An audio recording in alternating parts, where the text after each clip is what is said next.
Rolling hills, emerald green, stretched as far as the eye could see. The late afternoon sun bathed the Peak District in a warm, golden light. A gentle breeze rustled through the leaves, whispering tales as old as the hills themselves. This was a place of ancient beauty, a landscape untouched by time. James and Sophie, seasoned campers, breathed in the crisp air, feeling a sense of peace settle upon them. They found a secluded clearing, nestled amongst a thicket of trees, perfect for their tent. James, ever the pragmatist, assembled their gear with practised ease, while Sophie, her heart light, gathered firewood. Soon the tantalizing aroma of stew filled the air, a comforting scent against the approaching twilight. Laughter mingled with the crackle of the campfire, their voices a reassuring presence in the growing darkness. As darkness descended, the woods became a symphony of sounds. The forest, usually a place of serene beauty during the day, transformed into a mysterious and almost otherworldly realm. The trees, tall and ancient, seemed to whisper secrets to each other as the night took over. The moonlight, filtering through the dense canopy, cast eerie shadows that danced on the forest floor, creating an atmosphere both enchanting and foreboding. Crickets chirped, an owl hooted in the distance, and the forest came alive with the sounds of its nocturnal inhabitants. The rhythmic chirping of the crickets provided a steady background, while the occasional hoot of the owl added a haunting melody to the night. It was a symphony orchestrated by nature itself, a reminder of the life that thrived in the darkness. And the gentle breeze continued its soft melody through the leaves. Then it stopped. The sudden cessation of the wind was almost palpable, as if the forest itself was holding its breath. The leaves, which had been swaying gently, now hung motionless, and the branches no longer creaked. It was as if an unseen force had pressed pause on the natural world. The air, thick with the scent of pine and damp earth, became strangely still. The mist that had been rising from the forest floor seemed to hang in the air, suspended in time. The rich, earthy aroma of the forest, usually so comforting, now felt oppressive and heavy. It was a silence that spoke volumes, a silence that seemed to be waiting for something to happen. The sounds of the forest, once comforting, vanished, leaving an unsettling silence in their wake.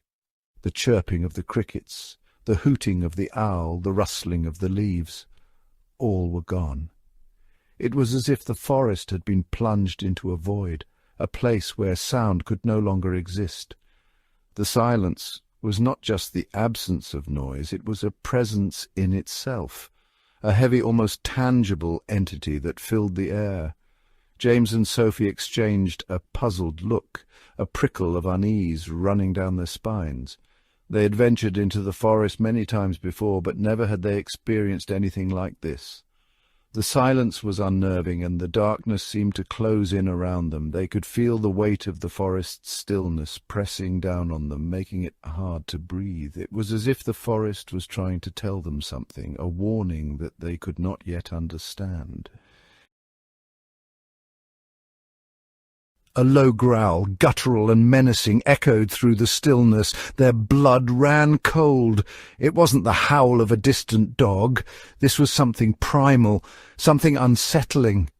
Sophie clutched James's arm, her breath catching in her throat.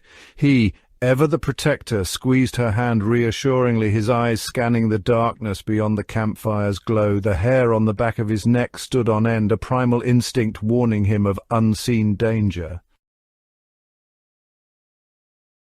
The growl came again, closer this time, followed by the distinct sound of rustling leaves.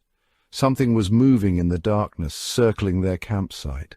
Whispers, barely audible, seemed to slither on the edge of their hearing, sending shivers down their spines. They couldn't make out the words, but the tone was laced with an ancient malevolence that chilled them to the core.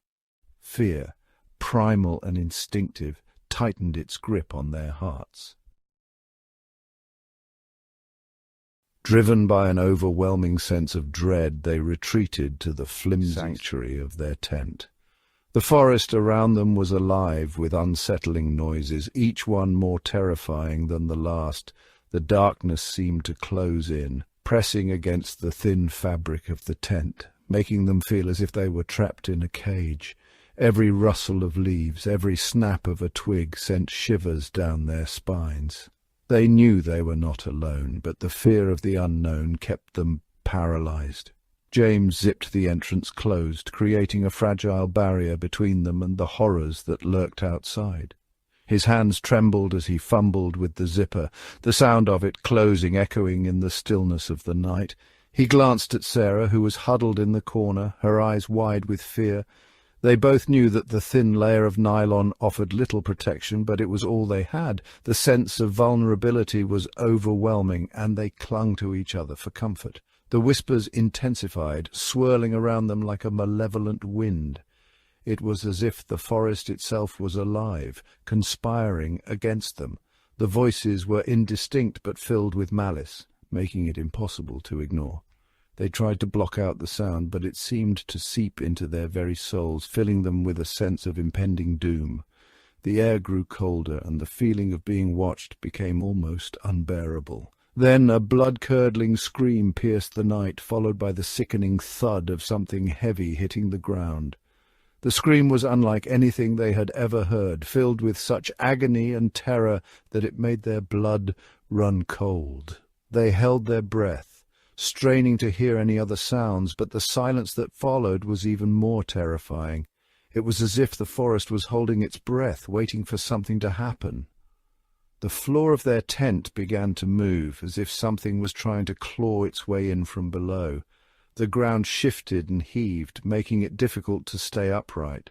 They could feel the vibrations through the thin material, each one more violent than the last. Panic set in, and they scrambled to find something to defend themselves with, but there was nothing. The realization that they were completely helpless hit them hard, and they could only watch in horror as the nightmare unfolded around them. Panic surged through them. They scrambled out of the tent, desperate to escape the nightmare that had engulfed them. Stumbling through the darkness, they could hear the heavy thud of footsteps close behind. Branches whipped at their faces, tearing at their clothes, but they didn't dare slow down. The car, their only lifeline, seemed impossibly far away.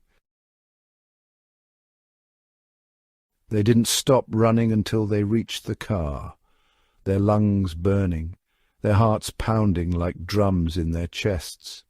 The forest seemed to close in around them, the shadows growing longer and more menacing with each passing second. Every rustle of leaves, every snap of a twig sent a jolt of terror through their already frayed nerves. They could feel the weight of unseen eyes watching them, tracking their every move. The darkness was alive, pulsating with a malevolent energy that seemed to reach out and grasp at them, urging them to run faster, to escape its clutches. The engine roared to life and they sped away, leaving the horrors of the forest behind. The car's headlights cut through the inky blackness, illuminating the narrow, winding road ahead. The trees seemed to close in on either side, their gnarled branches reaching out like skeletal fingers. The road twisted and turned, each bend bringing with it a fresh wave of fear. They drove in silence, the only sound the hum of the engine and the occasional thud of a branch against the car's roof. The further they got from the forest, the more their fear began to ebb, replaced by a growing sense of disbelief at what they had just experienced. They spent the rest of the night huddled in the car, too terrified to sleep, the whispers and screams echoing in their minds. Every creak of the car, every gust of wind sent their hearts racing anew. They clung to each other, seeking comfort in the shared warmth of their bodies. The night seemed endless, each minute stretching into an eternity. They whispered to each other, trying to make sense of what they had seen, but the words felt hollow, inadequate to describe the horrors they had witnessed. The fear was a living thing, coiled around their hearts, squeezing tighter with each passing moment. As dawn broke, casting a pale light over the landscape, they cautiously returned to the campsite. The early morning light seemed to chase away the shadows, but it did little to dispel the lingering sense of dread. The forest, which had seemed so menacing in the dark, now appeared almost serene, the birds singing a cheerful greeting to the new day. But the memory of the night before was still fresh in their minds, a dark stain on the otherwise peaceful scene. They moved slowly, every step a struggle against the fear that still gripped them. There, beneath the spot where their tent had stood, lay the horrifying truth, a shallow grave recently disturbed, containing the skeletal remains of several bodies. The sight was enough to send a fresh wave of terror through them, their minds reeling at the implications. Who had buried these bodies here, and why? The questions swirled in their minds, but there were no answers to be found. The forest, which had seemed so alive with malevolent energy the night before, was now silent, as if holding its breath, waiting for the next chapter in this grisly tale to unfold. They knew they had to leave, to get as far away from this place as possible, but the memory of what they had seen would haunt them forever. The idyllic beauty of the Peak District was forever tainted, the whispers and screams forever etched into their minds. They left that morning, their faces pale and drawn, their eyes haunted by the horrors they had witnessed. James and Sophie, once seasoned campers who found solace in the wilderness, would never be the same. The earth had whispered its chilling tale, and they were forever changed by what they had heard. Thanks for watching. Don't forget to like and subscribe. And don't have nightmares.